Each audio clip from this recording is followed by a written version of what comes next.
January 1970 brought great songs to Casey Kasem's American Top 40 Countdown.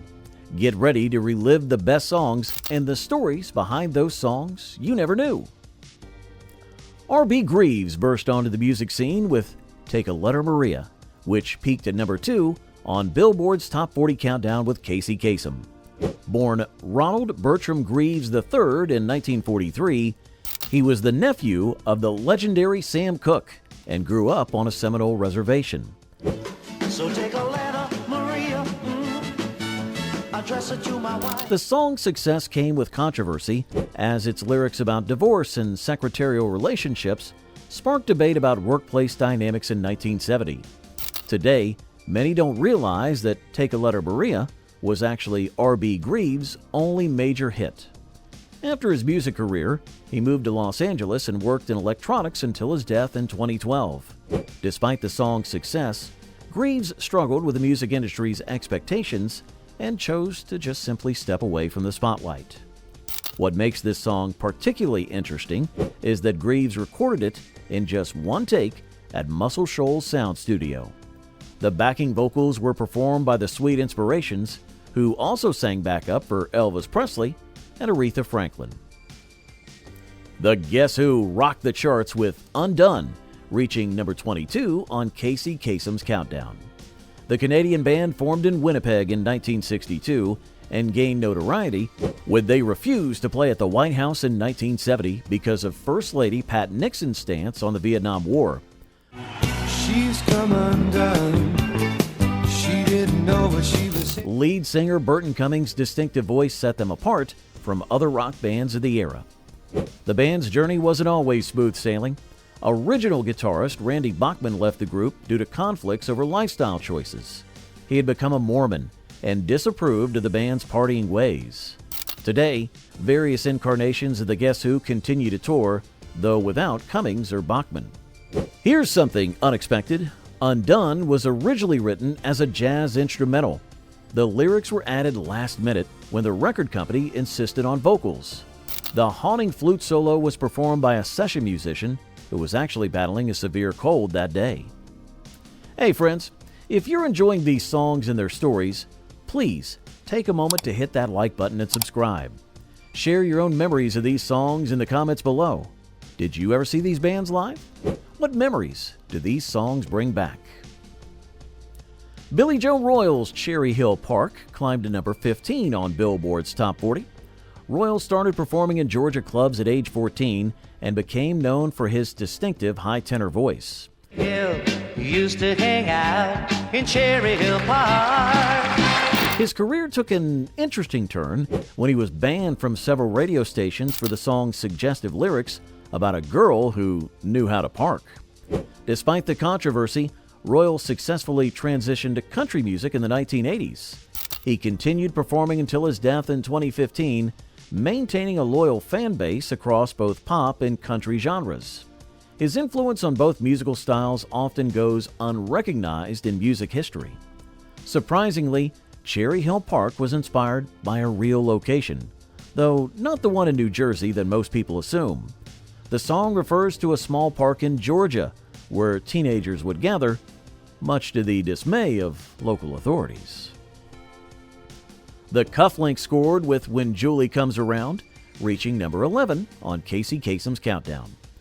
The group was actually a studio project led by Ron Dante, who simultaneously voiced the Archies' Sugar Sugar. I wait till Julie comes around and sings a happy song. This created a unique situation where Dante competed against himself on the charts. The deception caused considerable controversy when fans discovered that the Cufflinks never performed live.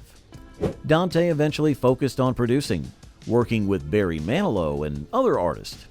The practice of studio-only groups became more common in later years, but in 1970, it was considered almost scandalous. Here's a fascinating detail. Dante recorded all the vocals for When Julie Comes Around himself, using early multi-track recording techniques to create the illusion of a full group. He would sometimes record up to 18 separate vocal tracks for one song. Plastic Ono Band's Cold Turkey hit number 30 on the countdown, with John Lennon's raw vocals, capturing his real-life heroin withdrawal experiences. The band, formed by Lennon and Yoko Ono, created tremendous controversy when Lennon returned his MBE to Queen Elizabeth II, partly in protest of Britain's involvement in global conflicts. I wish I was dead. Cold turkey. The song's graphic depiction of addiction was revolutionary for its time, leading many radio stations to restrict its airplay. Today, the track is considered one of the first honest portrayals of addiction in popular music. Yoko Ono continues to release music and art, carrying on the band's legacy of pushing boundaries. The recording sessions were so intense that Eric Clapton, who played guitar on the track, nearly walked out due to Lennon's demanding perfectionism. The screeching sounds at the end of the song were planned. They were the result of genuine emotional breakdowns in the studio. Do you remember getting out that cassette recorder to catch your favorite songs so you can replay them when you like? If so, share your stories in the comments, and don't forget to subscribe and hit that notification bell to catch all of our upcoming music history videos. Did any of these songs change your life? The Fifth Dimension's Blowing Away soared to number 21 on Casey Kasem's countdown. The group formed in Los Angeles in 1965, initially calling themselves the Versatiles. Their sophisticated harmonies and polished image challenged perceptions of African American performers in the late 1960s, though some critics accused them of abandoning their soul roots for mainstream appeal.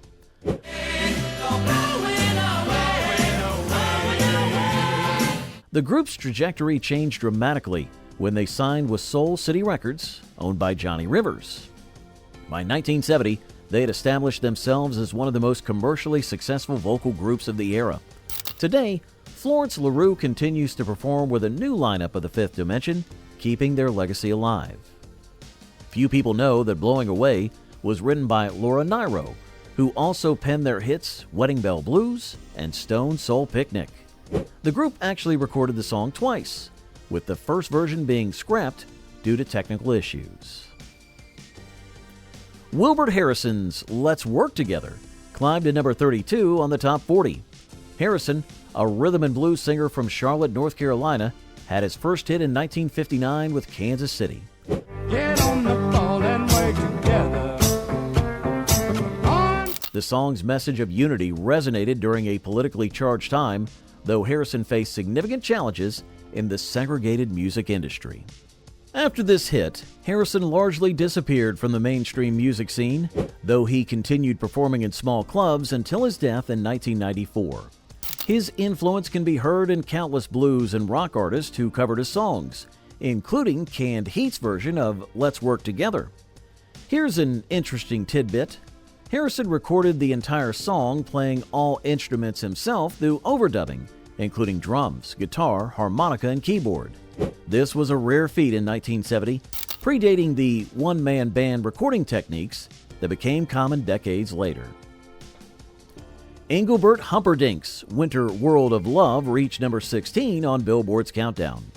Born Arnold George Dorsey, he adopted his stage name from a 19th century German composer.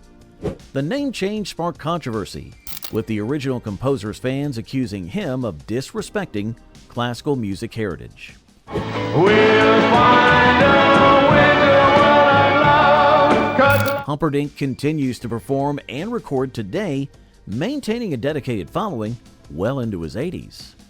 His romantic ballads have sold over 140 million records worldwide. In recent years, he's collaborated with contemporary artists, proving his enduring appeal across generations. Most fans don't realize that Winter World of Love was originally written in French and translated to English. Humperdinck learned the song phonetically in several languages to appeal to international audiences. Jimmy Cliff brought reggae to the mainstream with Wonderful World, Beautiful People, which peaked at number 25 on Casey Kasem's countdown. Born James Chambers in Jamaica, Cliff helped introduce reggae to an international audience, though some purists criticized him for making the genre too commercial for Western tastes.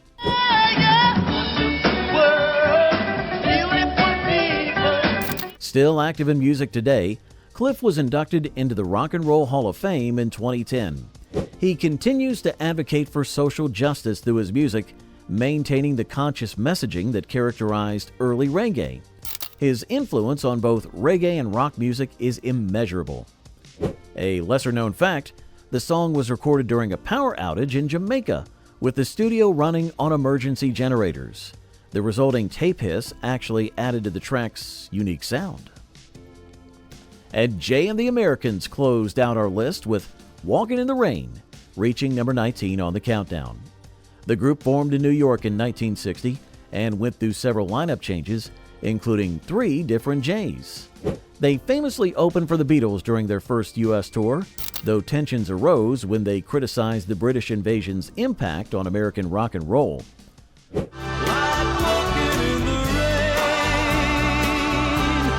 The group's original members went on to diverse careers.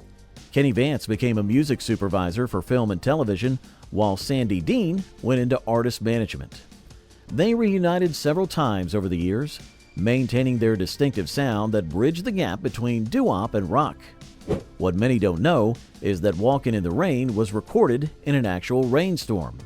The producer set up microphones outside the studio to capture real rain sounds, creating an authentic atmosphere for the track. Friends, we've journeyed through some incredible moments in music history today.